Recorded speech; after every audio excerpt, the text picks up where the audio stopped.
नमस्कार, लोकमत हिंदी आप देख रहे हैं। आपके साथ मैं हूं मेघना सचदेवा। दिल्ली के उपराज्यपाल विनय कुमार सक्सेना ने दिल्ली सरकार के खिलाफ शराब के ठेकों के लाइसेंस वितरण इत्यादि में धांधली के आरोपों की जांच सीबीआई से कराने की मांग की है।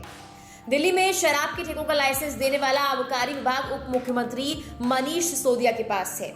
ऐसे सिसोदिया भी जांच के घेरे में आ जाते हैं। इस पर मुख्यमंत्री अरविंद केजरीवाल वीडियो बयान जारी कर कह चुके हैं कि केंद्र की भाजपा नीति सरकार सिसोदिया को जेल भेजना चाहती है। क्या है पूरा मामला, आइए जानते हैं। दिल्ली सरकार की नई आबकारी नीति को लेकर विवाद बढ़ता ही जा रहा है, जिसको लेकर तभी से विरोध शुरू हो गया था जब दिल्ली सरकार इसे लेकर आई थी।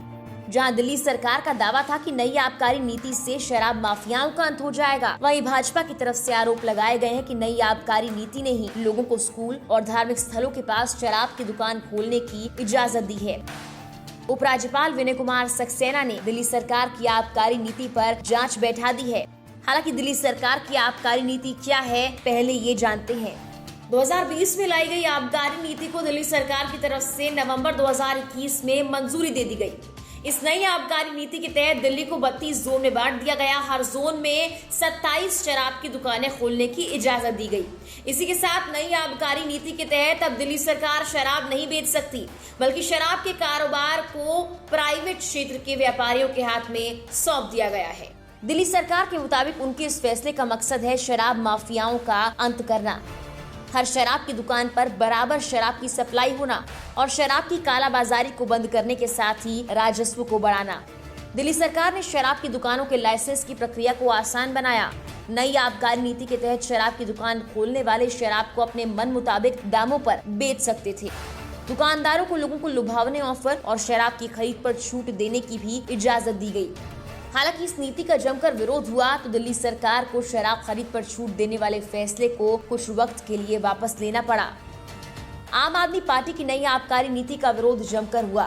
नगर पालिका के विरोध और लोगों की शिकायतों के चलते कई लाइसेंस धारकों को दिक्कतें आईं, तो आबकारी विभाग ने उन्हें कहीं और शराब की दुकान खोलने की इजाजत दी। हालांकि आबकारी विभाग ने इसके लिए जिम्मेदार अधिकारियों को बिना जानकारी दिए ये कदम उठाया। आंकड़ों की बात की जाए तो पिछले साल दिल्ली में 849 ठेकों को खोलने की परमिशन दी गई थी। हालांकि नुकसान के चलते ठेके बंद हो गए, जिसकी वजह से अब ये संख्या घटकर 649 रह गई है।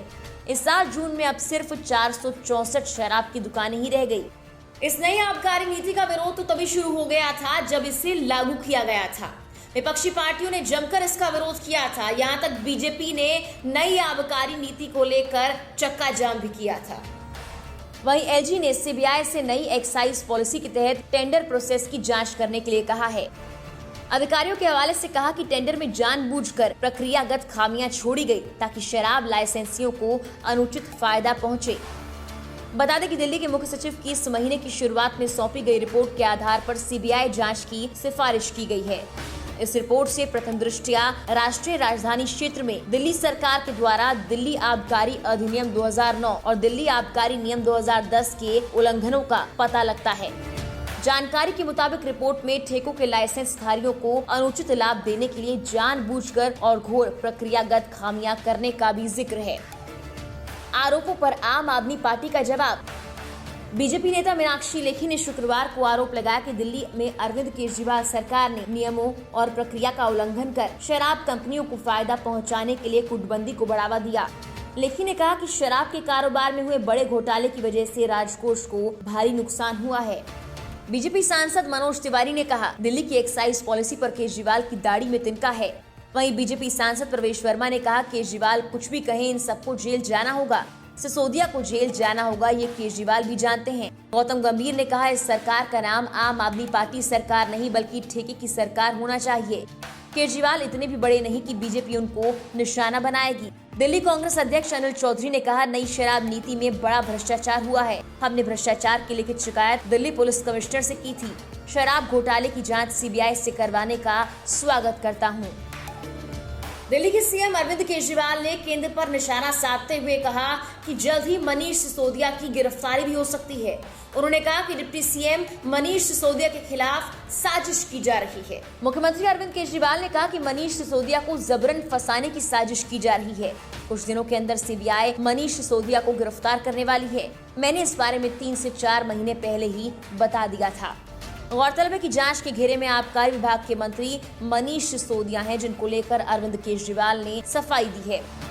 सिसोदिया पर लग रहे आरोपों के बीच उन्होंने ट्वीट कर कहा कि मोदी जी केजरीवाल जी से बहुत डरते हैं। मोदी जी से लोगों को मोहभंग हो गया है। अब केजरीवाल जी से ही देश को उम्मीद है। जैसे जैसे आपका देश भर में प्रभाव बढ़ेगा, अभी और बहुत झूठे केस होंगे, पर अब कोई जेल केजरीवाल जी और आपको नहीं रोक सकती। भविष्य आपका है, भविष्य भारत का है। वहीं आप नेता संजय सिंह ने एक टीवी चैनल से बात करते हुए आबकारी नीति को लेकर कहा कि अगर पॉलिसी खराब है तो 1300 करोड़ का मुनाफा कैसे हो रहा है। उन्होंने भाजपा पर निशाना साधते हुए कहा कि आज वो लोग ऐसे झूठे आरोप लगा रहे हैं जिन्होंने चंद पूंजीपतियों के 11 लाख करोड़ रुपए माफ कर दिए। बता दें कि इससे पहले दिल्ली के उपराज्यपाल ने मुख्यमंत्री अरविंद केजरीवाल की सिंगापुर दौरे की फाइल भी लौटा दी थी। सूत्रों के हवाले से जानकारी ये सामने आ रही है कि जब ये फाइल लौटाई गई तो उपराज्यपाल ने मुख्यमंत्री को सलाह दी कि उनका सिंगापुर समिट में जाना उचित नहीं है, क्योंकि ये मेयरों की कॉन्फ्रेंस है। इस पर अरविंद केजरीवाल ने तीखी प्रतिक्रिया भी दी थी। अरविंद केजरीवाल ने कहा था कि मानव जीवन को संविधान की 3 सूचियों में वर्णित विषयों में विभाजित नहीं किया जा सकता है। फिलहाल इस वीडियो में इतना ही। तमाम खबरों के लिए आप देखते रहिए लोकमत हिंदी। नमस्कार।